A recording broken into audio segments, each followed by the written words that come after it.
I'm Melissa Lindstrom. I'm one of the owners of 585 State Road in Plymouth.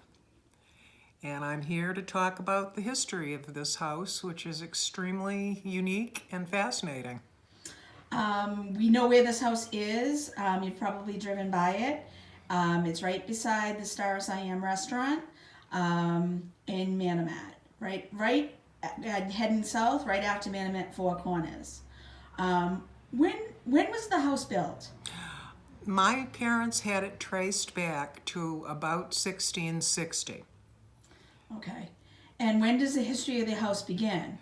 Well, it begins in Holland with Richard Warren, who was one of the original pilgrims who came over on the Mayflower and then sent for the rest of his family, one of whom was his older daughter, Mary, who married a gentleman named Bartlett. And from thence, this house came because two of their sons apparently got together and built this house in about 1660. Was there anything unusual about this house? Well, yeah, there was. It was basically kind of a duplex, for one thing.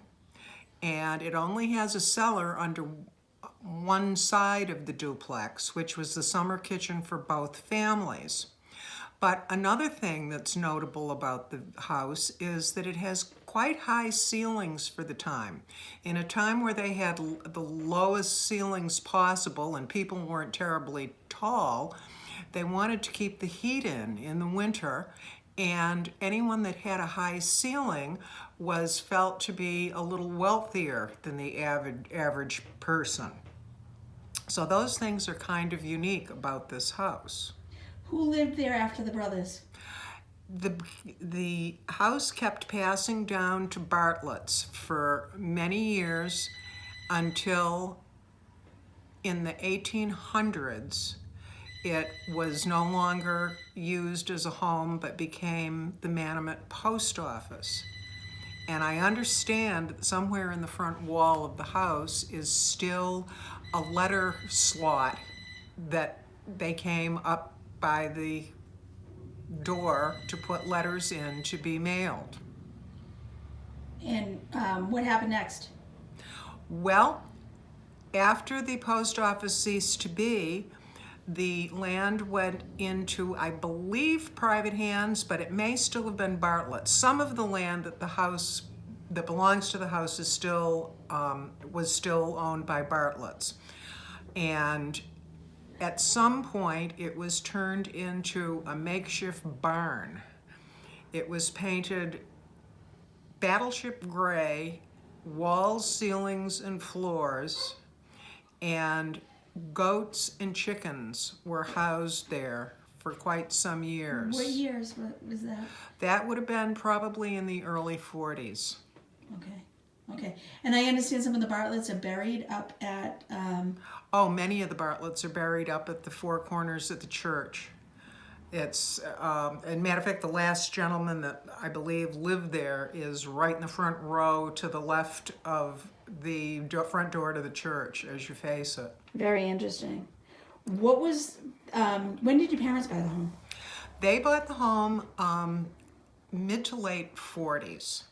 They didn't live there right away because we lived in Hyannis at the time I was born, which was late 40s, and they were redoing the inside. They were stripping all the battleship gray paint from the beautiful pine paneling in one of the front rooms. They were just trying to make it livable, and at some point they also wanted to put a little back hall on so you didn't open the huge door and immediately step into the wilds from the kitchen. Okay. What was their contribution to the history of the house? They saved so many of the wonderful features.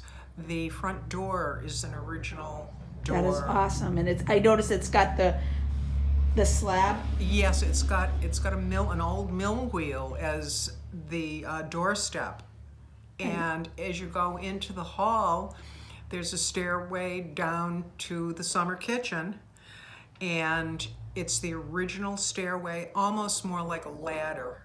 It's much safer to go down it backward like a ladder than to try to go down it forward because it's so steep. And that leads you to beautiful fireplaces and bread ovens that were where they cooked their food in the summer to keep cool and keep the heat out of the main house. There are also beautiful back-to-back corner fireplaces in the upper story that are part of the history of the house. And it has in the old part of the house all the gorgeous wide floorboards that my parents had refinished. It is beautiful. It is absolutely beautiful. And I wonder, did anyone really historic walk through that front door? Probably, but I don't really know who. It was so old. And at the time the people built the house, the nearest civilization was in Plymouth. And it was like a 2-day trip to climb the Pine Hills and get there on foot or with a mule or with a horse. It was very long trip, very taxing. Right, right. I understand that the Moose Lodge was actually an inn at that time. Absolutely. And at the bridge, there is a horse trough built into the stone bridge. That would be interesting. I'm gonna have to check that out. Yeah, it's on the west side. Is the home on the historic register? No, it isn't. I know that my parents looked into it at one point or another and decided for whatever reason they weren't going to do it at that time. But it should be. It should be. It definitely should be. What history remains in the home? Well, all the things that I've mentioned, the original pine paneling, the floorboards, every timber, even the timbers that the uncellared part of the house are on have been restored. It's just, everything is there. The birthing room is still there, even though the other half of the house burned down. My parents made a second half of the house to match the original house.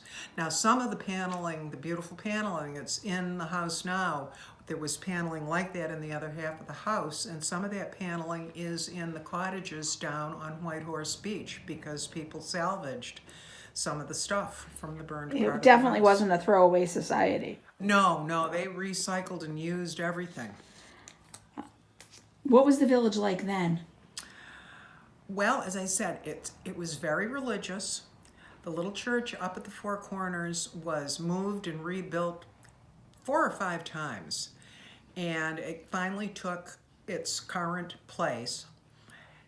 And it was so far away from everything that they were very close. There were just a few families. There were the Churchills, the Bartletts, the Ellises, and you see all of those names in abundance in the graveyard at the little church. I'm sure there's another place where people were probably buried because there were a couple other locations where they had the church, but it is the oldest church in the county, in the state. Okay. I remember reading about Mary Warren when we were in grade school. What was Manomet like when you lived there? It was a nice little town. We had the state road. We didn't have the bypass then, Route 3. We just had 3A. That was the only route to the Cape. We had the little liquor store across the street where we could go and get packages of peanuts. We had Bartlett's across the street. Their mother still lives there. A couple of boys who are a little older than I was, and they would get out on that road, which was considered quite dangerous, with their bicycles and ride back and forth across the street when I got off the bus so I could cross the street safely when I was a little girl. And of course you always had the beach. We always had the beach. There was a fabulous donut shop on the way to the beach, and my father and I would walk down and get donuts on a Sunday morning and bring them back to the house. We had the little Manomet Elementary School that I went for the first 3 years of my school career, and that's still there. They've built onto it, but basically the same little school is there, which is kind of nice. And a little village up on the other side of the river, built up a little bit with the post office and various stores. But it was a fun place. We used to sit out on a Sunday afternoon and watch all the cars boil over going up 3A because the traffic coming off the Cape in the summer was so horrendous that the cars all overheated trying to get up the hill. Wow. It was really, and that was our amusement. We had a very simple life. What do you think of the advantage of living in this location now? It's so rural, and yet it really is convenient to the highway. It's convenient to all of the stores and everything in Plymouth, library. There are also restaurants and stores down the other way toward the Cape.